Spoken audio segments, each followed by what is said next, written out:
Hello বন্ধুরা, good morning. কেমন আছো সবাই? আশা করি খুব ভালো আছো এবং সুস্থ আছো।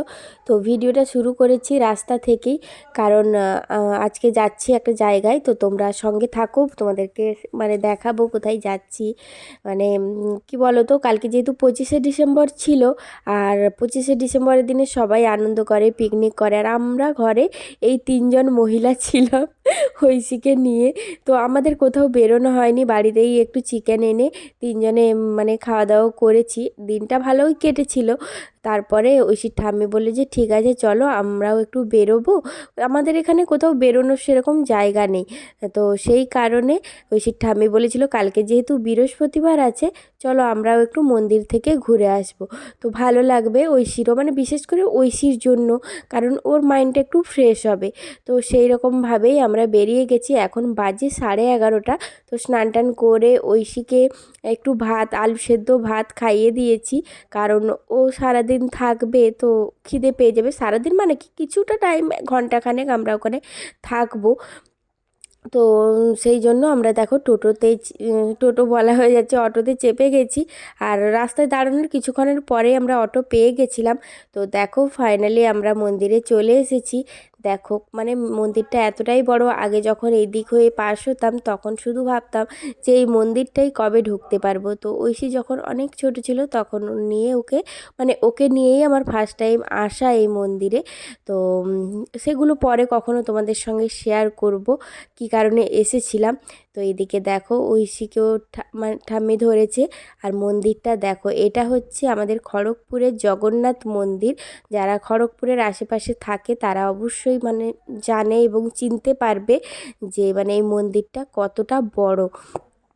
তো ঐশী বলছে দেখো মা, এইটা না ওদের বাচ্চাগুলো, ছোট ছোট বাচ্চা, মানে এই সব চলছে, আর যেখানেই ঠাকুর দেখছে প্রণাম করছে, মানে সেইখান থেকে ওকে আর টেনে আনা যাচ্ছে না। মানে ওর এই মানে জিনিসটা ছোট্ট থেকেই, ঠাকুর দেখলে ওকে আমাকে কখনো বলতে হয় না যে মাম্মা প্রণাম করো, ও নিজেই সেগুলো করে নেয়। তো এই যে দেখো এত সুন্দর জায়গাটা, তো আমিও একটু ক্যামেরা করে নিলাম। তো জানো তো, যখন বেরোচ্ছিলাম তখন একটা শাড়ি বের করেছিলাম শাড়ি পরে যাব বলে। তো ভাবলাম একটু মন্দিরে যাচ্ছি যখন শাড়ি পরে যাই, চুড়িদার তো সবসময় পরি মানে এইসব ড্রেসগুলো। তো সেই রকমভাবে শাড়িটা আমার অর্ধেক পরাও হয়ে গেছিলো, কিন্তু ব্লাউজটা এতটাই পরিমাণে আমার টাইট হয়ে গেছে, মানে আমার দম বন্ধ হয়ে যাচ্ছে, আর অন্য ব্লাউজ খুঁজে পাচ্ছিলাম না। সেই জন্য ভাবলাম শাড়ি পরে যাব না, মানে যতটুকু সময়ই থাকি এত মানে টাইট ব্লাউজ পরে থাকা যাবে না। আর না মানে যতই হোক ঐশু হওয়ার পর থেকে ব্লাউজগুলো, যেগুলো কাটানো ব্লাউজগুলো না একটু করে টাইট হয়েছে, তো সেগুলো আর খোলাও হয় না, যেহেতু পরা হয় না বলে আর সেরকমভাবে গুরুত্ব দেওয়া হয় না। এবারে না সেগুলো করে রাখতে হবে। আর এখানে একটু এসে হাত ধুলাম, কারণ ঐশীর জুতোগুলো খুলেছিলাম। তারপরে দেখো মন্দিরে চলে এলাম। চলো তোমাদেরকেও ঠাকুরটা দেখায়, কত বড় এখানকার জগন্নাথ দেব। আর ঐশীকে বলছি যে নম করে নাও, আর এখানেটা ওকে বলিনি, ও নিজেই নম করছিল। নিচে একবার বলেছিলাম, তো তারপর থেকেও শুরু করে দিয়েছে। একজন মানে যে পুজো দিতে এসছে একজন ওর দিকে তাকিয়েই আছে, ও মানে ঠাকুর প্রণাম করছে দেখে। তো এই যে দেখো মানে কত সবাই পুজো দিচ্ছে।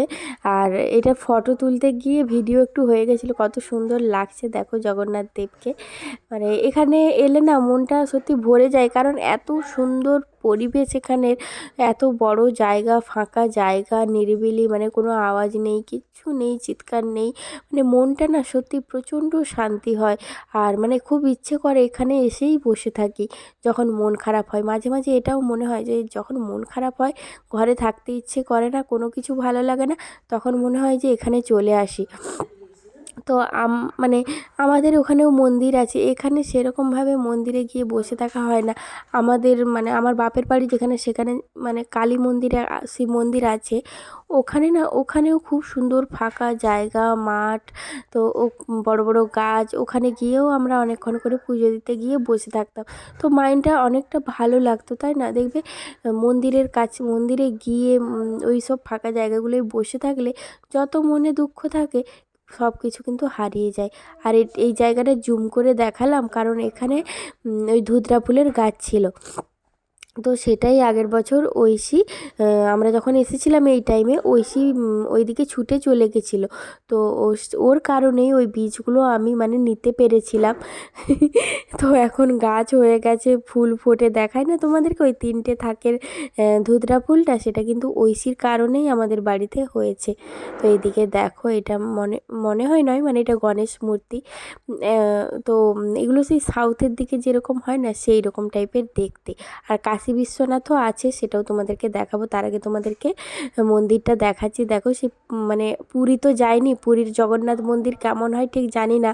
ঐশী ঠাম্মিকে জিজ্ঞাসা করছিলাম যে পুরীর জগন্নাথ মন্দিরটাও কি এই রকমই, মানে এত বড়ই? বলছে ও এই যে মন্দিরের উপরে যে ধ্বজাটা দেওয়া আছে, বলছে ওটা আরও অনেক উঁচুতে থাকে। তো এইসবই গল্প করছিলাম। তো এই যে দেখো, এটা হচ্ছে কাশী বিশ্বনাথ, যেটা সেটা। তো এখানে ঐশীকে একজন কোলে নিয়ে, ঐশী বলল যে আমি ঘন্টা বাজাবো, তো কোলে নিয়ে ঐশীকে ঘন্টাটা বাজানো করিয়েছিল। আর এইদিকে দেখো মহারানীকে ঐশীর ঠাম্মি গেছে ওই যে খাবারের, আমরা আজকে এখান থেকেই খাবার নিয়ে যাব। তো খাবারের জন্য বলতে গেছে। আর এখানে দেখো ঐশী কেমন গোল গোল করে ঘুরছে, মানে সে কাউকে পাত্তাই দিচ্ছে না। তারপরে ওর ঠাম্মির সঙ্গে খাবারের জন্য মানে গেছিলো, আর সোজা বেরিয়ে গেছে আর আমাকে খুঁজে পায়নি। তো তারপরে না ওখানে দেখছি আমি লুকিয়ে লুকিয়ে যে ও একা একাই বলছে মামি মামি, মামি কোথায় গেল, মামি কোথায় গেল, এইসব করছিল। আর এখানে না এই মঞ্চটাতে মানে দেওয়া আছে একটা প্রদীপ, এখানে এত ঘিয়ের প্রদীপ জ্বালছে সবাই। মানে বারে এসে পুজো দেব। তো ঐশী এখানে আমার সঙ্গে কুকলুকানি খেলছে, এদিক ওদিক এইসব করছে। তারপর দেখো এই যে খাবারের এখানে চলে এসেছি। এখন আমাদেরকে রসিদটা দিল, তো টাকা পেমেন্ট করা হলো, এবারে আমরা খাবার নেব। তো খাবারের ওখানে আমার কি হয়েছে জানো, ভিডিও মানে আমার ক্যামেরাটা তো অন করা ছিল, ঐশীকে নিয়ে যাচ্ছিলাম। তো ওরা ওখানে আমাকে বলেছে যে ভিডিও করবে না, ভিডিও করবে না, ক্যামেরা অন আছে তোমার? আমি বলছি না, আমার ক্যামেরা কেন অন থাকবে? এরকম করে বলেছি জানো তো। আর ঐশীর তো দুষ্টামি কোনো মতেই শেষ হয় না। তো ঐশীকে নিয়ে এখন খাবারের কাউন্টারে যাচ্ছি, ঐশীর ঠাম্মি, আমি আর ঐশী। তো এদিকে দেখো এই রকম মানে প্যাকেট প্যাকেট করে খাবারগুলো ওরা দেয়। আর কি কি খাবার নিয়েছি আমরা সবই তোমাদেরকে বাড়িতে গিয়ে দেখাবো, আর বাকিটা দেখালাম না এখানে। তো ওরা যেহেতু বারণ করেছিল, সেই জন্য ভাবলাম না ঠিক আছে, বাকি যেগুলো করেছিলাম ডিলিট করে দিয়েছি। তো এদিকে দেখো আমরা এখন অটোতে চেপে বাড়ি চলে এলাম। তো ঐশী মানে ঘুমে একদম পাগল হয়ে গেছিলো। তারপর ওই যে পোলাও দেখে খুব খুশি হয়ে গেছে। তো এই যে দেখো, এই যে একটা তরকারি, এটা পাঁচমিশালি একটা তরকারি, ওদের কিন্তু সর্ষের তরকারি একটা থাকবেই। আর এটা ফুলকপি আলুর তরকারি, মানে এত ভালো হয়েছিল খাবারগুলো, মানে বোঝাতে পারবো না। আর পোলাওটা দেখো, পোলাওটা প্রত্যেকবারেই হলুদ থাকে। আমি ঐশীর ঠাম্মিকে বলছি, আমি কী গো এরকম লাল লাল করে দিয়েছে কেন? তো এইসব নিয়ে আমরা কথা বলছিলাম। তারপর দেখো এখন মানে বিকেল টাইমটাই ঐশী ঘুমোচ্ছে। আর ঐশী ঘুমোচ্ছিল বলে মানে নিচে একবার গেলাম, গিয়ে মানে ঐশীর ঠাম্মির সঙ্গে একটুক্ষণ কথা বলে আবার উপরে চলে এসেছি। তো ঐশীকে আজকে উপরে ঘুম পাড়িয়েছিলাম। তারপরে ভালো লাগছিল না বলে মানে কি বলবো, বসে আছি। তো ঐশী ঘুমোচ্ছে, সেই জন্য ভাবলাম যে ওকে আর তুলবো না, একটুক্ষণ ঘুমোক। মানে ডিসিশন নিতে পারছি না কি করব, মানে একটা জায়গায় যাওয়ার আছে, তো সেটা তোমরা জানতেই পারবে পরের দিনের ভ্লগ দেখলে। তো সেটাই ভাবছি কি করব। আর এদিকে দেখো ঐশী চলছে, মানে সেই পোলাও খাওয়া, এখন সন্ধেবেলা আসছে, একটু করে নিচ্ছে আবার চলে যাচ্ছে, মানে শুধু সারা সন্ধে ধরে ওই করেছে। তারপর ওকে ডালিয়া খাইয়ে দিয়েছি। আর এদিকে আমার আর ঐশীর ঠাম্মির জন্য পোলাওটা নিয়ে নিচ্ছি। পোলাওটা টেস্ট করে দেখলাম একটু নুন কম ছিল, তো নুন একটু মিশিয়ে দিয়েছিলাম। তো এই যে দুজনের জন্য নিয়ে নিয়েছি। আর কাজু কিশমিশ একদম ভরা থাকে। আর দেখো একটু টমেটো দিয়ে নিরামিষ একটু আলুর তরকারি করে নিয়েছি প্রেশার কুকারে, মানে